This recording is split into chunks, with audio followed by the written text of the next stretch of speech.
ನಮಸ್ಕಾರ.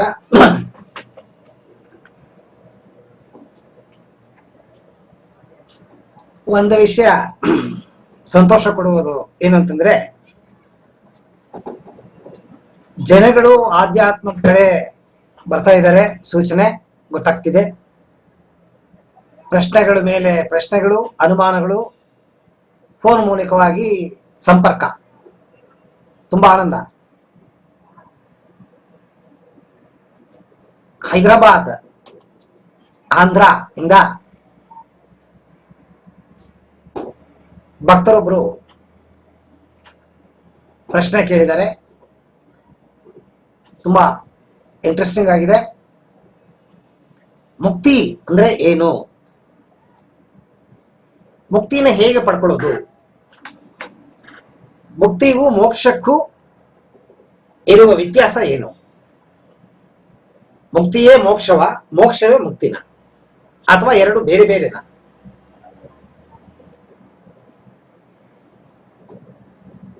ಮುಕ್ತಿ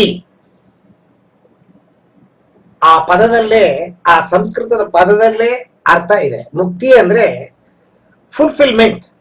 ಫುಲ್ಫಿಲ್ಮೆಂಟ್ ಅಂದ್ರೆ ಏನು?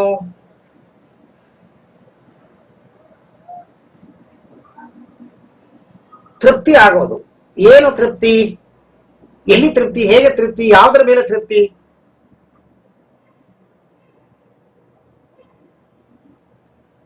ನೋಡಿ, ಯಾವ್ದಾದ್ರು ಒಂದು ಫುಲ್ಫಿಲ್ಮೆಂಟ್ ಅಂತಂದ್ರೆ, ತೃಪ್ತಿ ಸಿಗ್ಬೇಕು ನಿಮಗೆ ಅಂತಂದ್ರೆ ಬೈಕೆ ಇರಬೇಕು.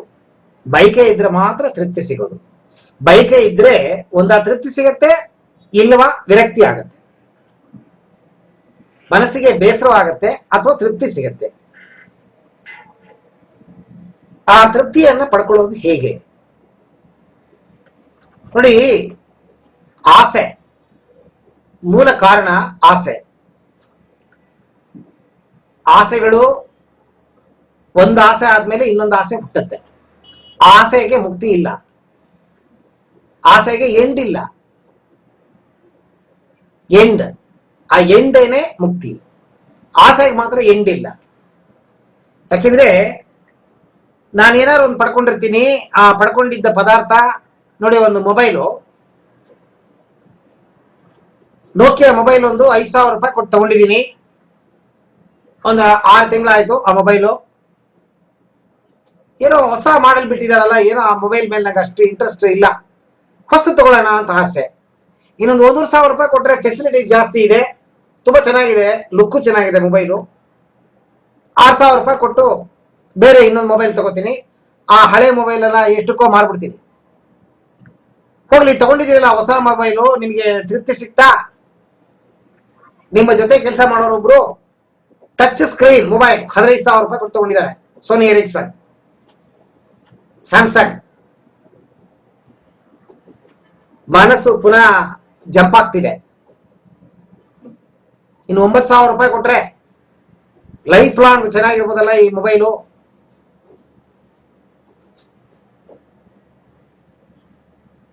ಆ ಮೊಬೈಲ್ ಮಾರ್ತೀರಾ, ಒಂದ್ 2-3 ತಿಂಗಳಾದ್ಮೇಲೆ, 5 ತಿಂಗಳಾದ್ಮೇಲೆ 16,000 ರೂಪಾಯಿ ಕೊಟ್ಟು ತಗೋತೀರಾ. 3G ಈಗ ಹೊಸದಾಗಿ ಬಿಟ್ಟಿದ್ದಾರೆ. 2G ಸ್ಕ್ಯಾಮ್ ಆಯ್ತು, 3G ಬಂದಿದೆ ಈಗ. ಎಲ್ಲ 3Gಗೆ ಕನ್ವರ್ಟ್ ಆಗ್ತಾ ಇದ್ದಾರೆ. ಇಂಟರ್ನೆಟ್ ಫಾಸ್ಟ್ ಅಂತೆ, ಬ್ರೌಸಿಂಗ್ ಫಾಸ್ಟ್ ಅಂತೆ, ಏನೇನೋ ಹೇಳ್ತಾರೆ. ನೋಡ್ಕೊಳ್ಳಿ, ಎಲ್ಲಿದೆ ತೃಪ್ತಿ? ಕೊನೆ ಎಲ್ಲಿದೆ? ಮುಟ್ಟಕ್ ಸಾಧ್ಯನಾ? ಆಸೆ ಕೊನೆನಾ? ಮುಟ್ಟಕ್ ಸಾಧ್ಯನೇ ಇಲ್ಲ. ಹೋಗ್ತಾನೆ ಇರುತ್ತೆ. ಸಮುದ್ರ ಸ್ಟಾರ್ಟಿಂಗ್ ಎಲ್ಲಿ, ಕೊನೆಯಲ್ಲಿ ಗೊತ್ತಾಗಲ್ಲ. ಸ್ಟಾರ್ಟಿಂಗ್ ಗೊತ್ತಾದ್ರೂ ಕೊನೆ ಗೊತ್ತಾಗಲ್ಲ. ಸಮುದ್ರ, ಆಸೆ, ಆಕಾಶ ಹತ್ರ ಎಂಡೇ ಕಾಣಲ್ಲ. ಅದರಿಂದನೇ ದುಃಖ. ಆಸೆನೇ ಇಲ್ಲ ಅಂದ್ರೆ ಜೀವನ ಹೇಗೆ ಮತ್ತೆ? ನೋಡಿ, ಪ್ರತಿಯೊಂದು ಬೇಕು, ಪ್ರತಿಯೊಂದು ಮನುಷ್ಯನಿಗೆ ಬೇಕು. ಆದ್ರೆ ಒಂದು ಕೊನೆ ಬೇಕು. ಕೊನೆ ಬೇಕು. ನೀವೇನು ಹುಟ್ಟಿದ ತಕ್ಷಣನೇ ಕಾವಿ ಬಟ್ಟೆ ಉಟ್ಕೊಂಡು ಸನ್ಯಾಸಿ ಆಗ್ಬಿಡು ಅಂತ ಯಾರು ಹೇಳ್ತಾರ? ಇಲ್ಲ, ಇಲ್ಲ. ಅನುಭವ ಪಾಠ ಕಲಿಸುತ್ತೆ. ತಿಳ್ಕೋಬೇಕು ಜೀವನದಲ್ಲಿ. ಆಸೆ ಎಲ್ಲಿ ಹುಟ್ಟತ್ತೆ?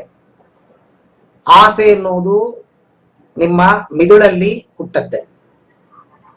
ಆಸೆ ಅನ್ನೋದೇ thought. Desires are thoughts, thoughts are converted into desires, the desires are converted into aim. Aim, once you attempt, you may succeed or you fail. ಧ್ಯೇಯ ಆಗತ್ತೆ. ನಿಮ್ಮ ಆಸೆಗಳೆಲ್ಲ ಒಂದೊಂದು ಸಣ್ಣ ಸಣ್ಣ ಧ್ಯೇಯಗಳಾಗತ್ತೆ. ಧ್ಯೇಯಗಳು ನೂರಾರು ಧ್ಯೇಯಗಳು ಸಕ್ಸಸ್ ಆಗ್ಬೋದು, ಫೈಲ್ಯೂರ್ ಆಗ್ಬೋದು. ಆದರೆ ಮೆಜಾರಿಟಿ ಧ್ಯೇಯಗಳು ಫೈಲ್ಯೂರ್ ಆಗೋಗುತ್ತೆ. ಆಸೆ ಎಲ್ಲಿಂದ ಹುಟ್ಟಿತು? ಮನಸ್ಸು. ಈ ಮನಸ್ಸಿಗೆ ಆಜ್ಞೆ ಕೊಟ್ಟಿದ್ಯಾವುದು? ತಿರುಗಿ ಹಳೆ ವಿಡಿಯೋನೇ ಮಾತಾಡ್ತೀನಿ ನಾನು. Subconscious brain. ಸಬ್ಕಾನ್ಶಿಯಸ್ ಬ್ರೈನ್ಗೆ ಹೇಗೆ ಬಂತು ಐಡಿಯಾ? ಪೂರ್ವ ಜನ್ಮದ ಕರ್ಮಫಲ ಸಾಫ್ಟ್ವೇರ್ ಆಗಿ ಭಗವಂತ ರೆಡಿ ಮಾಡಿ ಸಬ್ಕಾನ್ಶಿಯಸ್ ಅಲ್ಲಿ ಇಟ್ಟಿದ್ದಾರ. ನಿಮ್ಮ ಪೂರ್ವ ಜನ್ಮದ ಕರ್ಮಫಲಗಳು ಪ್ರಾರಬ್ಧ ಕರ್ಮವಾಗಿ ಸಾಫ್ಟ್ವೇರ್ ಆಗಿ ರೆಡಿಯಾಗಿ ನಿಮಗೆ ಒಂದು ಜನ್ಮ, ಆತ್ಮ, ನಿಮ್ಮ ಜೀವ, ನಿಮ್ಮ ಆತ್ಮ ನಿಮ್ಮ ದೇಹದ ಒಳಗಡೆ, ಈ ದೇಹದ ಒಳಗಡೆ ನುಗ್ಗಿ ಸಬ್ಕಾನ್ಶಿಯಸ್ ಅಲ್ಲಿ ರೆಕಾರ್ಡ್ ಆಗೋಗಿದೆ. ಆ ಜನ್ಮದಲ್ಲಿ ಮಾಡಿದ ಪಾಪಕರ್ಮಗಳು ಪ್ರಾರಬ್ಧ ಕರ್ಮವಾಗಿ ಈ ಜನ್ಮದಲ್ಲಿ ಅದನ್ನು ಪೂರೈಸೋದಕ್ಕೋಸ್ಕರ ಆಜ್ಞೆಗಳನ್ನ ಹುಟ್ಟಿಸುತ್ತೆ ಸಬ್ಕಾನ್ಶಿಯಸ್ ಬ್ರೈನು. ಆ ಆಜ್ಞೆಗಳನ್ನ ಕಾನ್ಶಿಯಸ್ ಬ್ರೈನು ಥಾಟ್ಗಳಾಗಿ ಕನ್ವರ್ಟ್ ಮಾಡಿ, ಆ ಥಾಟ್ಗಳು ಏಮ್ ಆಗಿ, ಆ ಏಮ್ಗಳು ಡಿಸೈರ್ ಆಗಿ ಕನ್ವರ್ಟ್ ಆಗಿ ನೀವು ಪ್ರೇರಣೆ ತಗೊಂಡು ಇಳಿತೀರಾ ಕೆಲಸ ಮಾಡೋದಕ್ಕೆ. ದುಃಖಗಳು, ಬೇಕಾಷ್ಟು ದುಃಖಗಳನ್ನ ಅನುಭವಿಸ್ತೀರಾ.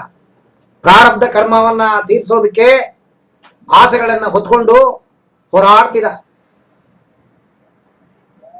ಸಾಯೋವಾಗ್ಲೂ ಅಟ್ಯಾಚ್ಮೆಂಟ್ ಬಿಡುವುದಿಲ್ಲ. ಮನೆ ಅಟ್ಯಾಚ್ಮೆಂಟು, ಹೆಂಡತಿ ಅಟ್ಯಾಚ್ಮೆಂಟು, ವ್ಯಾಮೋಹ, ಮಕ್ಕಳು, ಮೊಮ್ಮಕ್ಕಳು, ಮರಿಮಕ್ಕಳು. ಈ ಲೋಕನ್ನ ಬಿಡೋದಕ್ಕೆ ಮನಸ್ಸು ಬರೋದೇ ಇಲ್ಲ. ನೀವು ಮುಂದಿನ ಜನ್ಮ ಪಡೆಯೋದಿರ್ಲಿ, ಈ ಜನ್ಮದಲ್ಲೇ ನೆರಳ್ತಾ ಇದ್ದೀರಲ್ಲ. ಮುಕ್ತಿ ಎಲ್ಲಿಂದ ಸಿಗತ್ತೆ ನಿಮಗೆ? ಮುಕ್ತಿ ಸಿಗ್ಬೇಕು ಅಂದ್ರೆ ನಿಮ್ಮನ್ನು ನೀವು ತಿಳ್ಕೋಬೇಕು. ಆಸೆಗಳಿಗೆ ಒಂದು ಕೊನೆ ಕಂಡುಹಿಡಿಬೇಕು. ಹೇಗೆ ಕಂಡುಹಿಡಿಯೋದು? ಆಸೆ ಅನ್ನೋದು ತಾಟು. ತಾಟನ್ನ ಹೇಗೆ ಮುಕ್ತಿಪಡಿಸೋದು? ಧ್ಯಾನ. ತಿರುಗಿ ಸುತ್ತಿ ಬಳಸಿ ಧ್ಯಾನಕ್ಕೆ ಹೋಗ್ತಾ ಇದೀನಿ ನೋಡಿ. ನೀವು ಧ್ಯಾನ ಮಾಡಿದಾಗ, ಧ್ಯಾನ ಅಂದ್ರೆ ಏನು? ಥಾಟ್ಲೆಸ್. ಥಾಟ್ ಎಲ್ಲಿಂದ ಬಂತು? ಸಬ್ಕಾನ್ಶಿಯಸ್ ಇಂದ ಬಂತು. ಸಬ್ಕಾನ್ಶಿಯಸ್ ಯಾವುದು? ಪ್ರಾರಬ್ಧ ಕರ್ಮಗಳ ಸಾಫ್ಟ್ವೇರು. ನೀವು ಧ್ಯಾನ ಮಾಡಬೇಕಾದ್ರೆ ಯೋಚನೆ ಇಲ್ಲದೆ ಇರೋ ಒಂದು ಸ್ಥಿತಿನ ನೀವು ತಗೊಂಡ್ಬಂದಾಗ ಸಬ್ಕಾನ್ಶಿಯಸ್ ಬ್ರೈನು ಏನೇ ಯೋಚನೆಗಳನ್ನ, ಥಾಟ್ಸ್ ಅನ್ನ ಬಿಡ್ತಾ ಇದ್ರು ನೀವು ಒಂದು ಡಿಸಿಪ್ಲಿನ್ ನ ಕಲಿಸ್ಬಿಡ್ತೀರಾ ಮೈಂಡ್ಗೆ. ಅಪ್ಪ, ಸಬ್ಕಾನ್ಶಿಯಸ್ ಇಂದ ಪ್ರಾರಬ್ಧ ಕರ್ಮಗಳನ್ನ ನೀವು ಒಂದರಿಂದ ತಂದು ಹಾಕ್ತಾ ಇದೆಯಲ್ಲ, ನಾನು ತಗೊಳಲ್ಲ.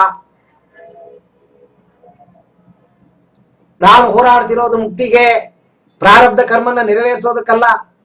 ಮುಕ್ತಿ ಪಡ್ಕೊಂಡೆ ಅಂದ್ರೆ ಪ್ರಾರಬ್ಧ ಕರ್ಮ ಹೊಟ್ಟೋಗುತ್ತೆ. ಹೇಗೆ? ಥಾಟ್ಸ್ಗಳು ಹುಟ್ಟಿದಾಗ ಅದು thoughts are executed into action. ಥಾಟ್ಸೇ ಇಲ್ಲದೆ ಇರೋವಾಗ ಆಕ್ಷನ್ ಎಲ್ಲಿಂದ ಬಂತು? ಥಾಟ್ಸ್ಗಳನ್ನ ಯಾವಾಗ ನಾನು ನಿಲ್ಲಿಸ್ಬಿಡ್ತೀನಿ, ಆಸೆಗಳು ಹುಟ್ಟಲ್ಲ. ಆಸೆಗಳು ಯಾವಾಗ ಇರೋದಿಲ್ಲ ನೋಡಿ, ಈ ಥಾಟ್ಸ್ ಯಾವಾಗ ಇರೋದಿಲ್ಲ, ಇದೆರಡಿದೆ ಇದರಲ್ಲಿ.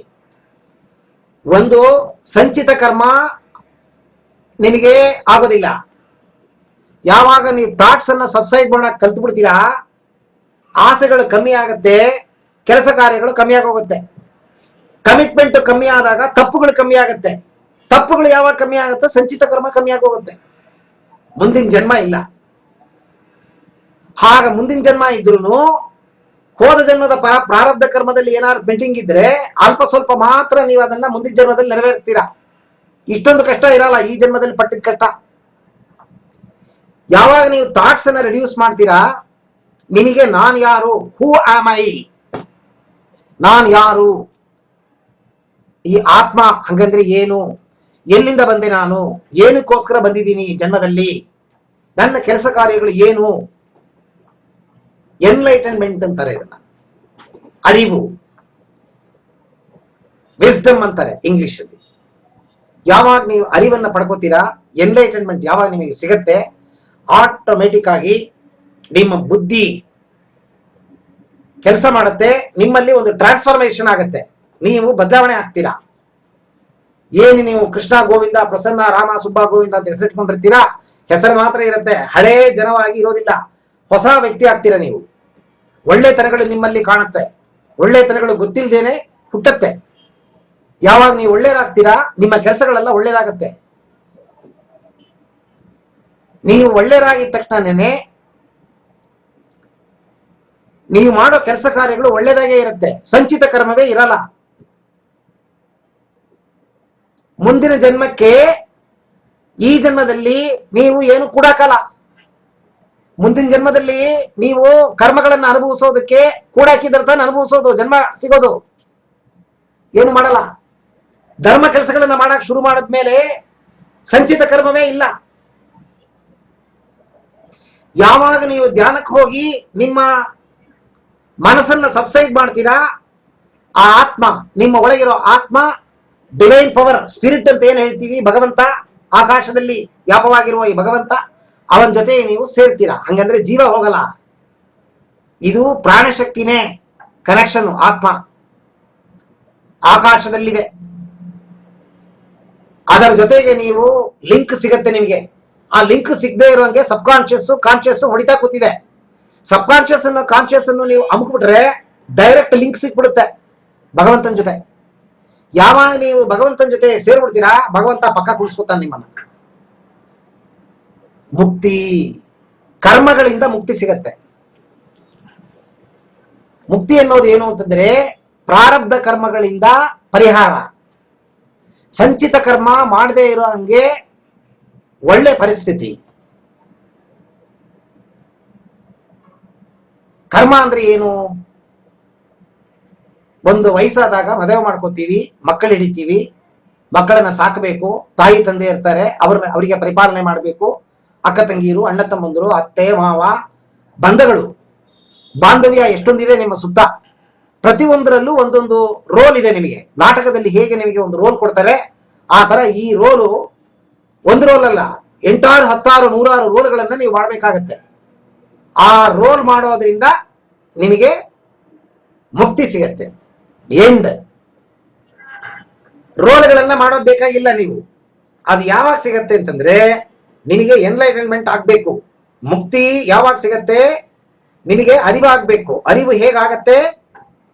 ಧ್ಯಾನ. ಮುಕ್ತಿ ಪಡೆದವರೆಲ್ಲ ಮೋಕ್ಷ ಪಡೆಯಲ್ಲ. ಮುಕ್ತಿನೇ ಬೇರೆ, ಮೋಕ್ಷವೇ ಬೇರೆ. ಮುಕ್ತಿ ಪಡೆದವರಲ್ಲಿ ಕೆಲವರಿಗೆ ಮಾತ್ರ ಮೋಕ್ಷ ಸಿಗುತ್ತೆ. ಮುಕ್ತಿನ ನೀವು ಪಡ್ಕೋಬಹುದು, ಒದ್ದಾಡಿ ಪ್ರಯತ್ನ ಮಾಡಿ. It is a discipline.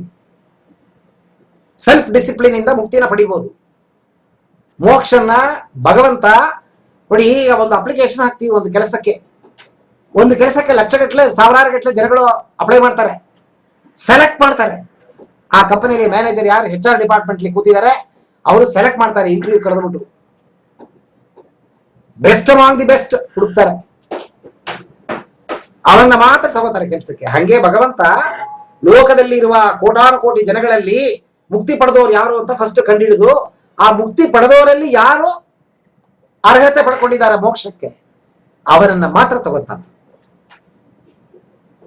ಮೋಕ್ಷ ಪಡಿಬೇಕು ಅಂದ್ರೆ ಭಗವಂತನ ಕೃಪೆ ಬೇಕು. ಭಗವಂತನ ಕೃಪೆ ಬೇಕು ಅಂದ್ರೆ ಭಕ್ತಿ ಯೋಗ ಮಾಡಬೇಕು. ಒಳ್ಳೆಯ ವ್ಯಕ್ತಿಯಾಗಿ ಭಗವಂತನ ಸ್ಮರಣೆ ಮಾಡಿದಾಗ ಖಂಡಿತವಾಗ್ಲೂ ಮುಕ್ತಿ ಸಿಗೋ ಚಾನ್ಸ್ ಇದೆ. ಮುಕ್ತಿ ಈ ಜನ್ಮದಲ್ಲೇ ಬೇಕಾದ್ರೆ ಸಿಗ್ಬೋದು.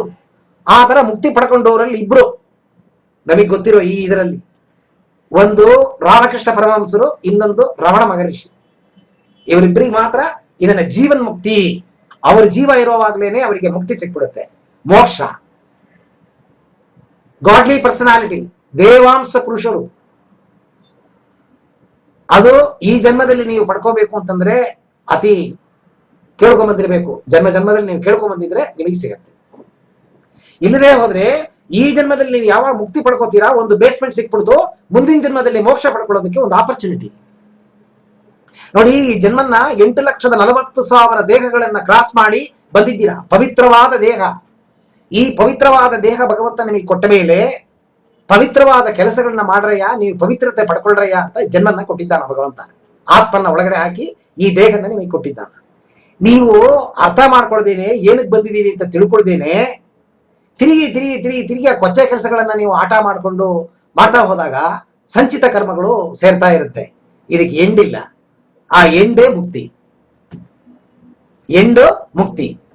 ಯಾವಾಗ ನೀವು ಮುಕ್ತಿಯಿಂದ ಮೋಕ್ಷಕ್ಕೆ ಅರ್ಹತೆ ಆಗತ್ತೆ, ಭಗವಂತ ನಿಮ್ಮನ್ನು ಐಡೆಂಟಿಫೈ ಮಾಡಿ ಮೋಕ್ಷ ನಿಮಗೆ ಕೊಡ್ತಾನ? ಜನ್ಮ ಇಲ್ಲ, ಹುಟ್ಟಿಲ್ಲ, ಸಾವಿಲ್ಲ. ಮೋಕ್ಷ ಪಡೆದರೆ ಹುಟ್ಟಿಲ್ಲ, ಸಾವಿಲ್ಲ. ಮೋಕ್ಷ ಪಡೆದರೆ ಮಾತ್ರ ನಿಮಗೆ ಮುಂದಿನ ಹುಟ್ಟು ಇಲ್ಲವೇ ಇಲ್ಲ.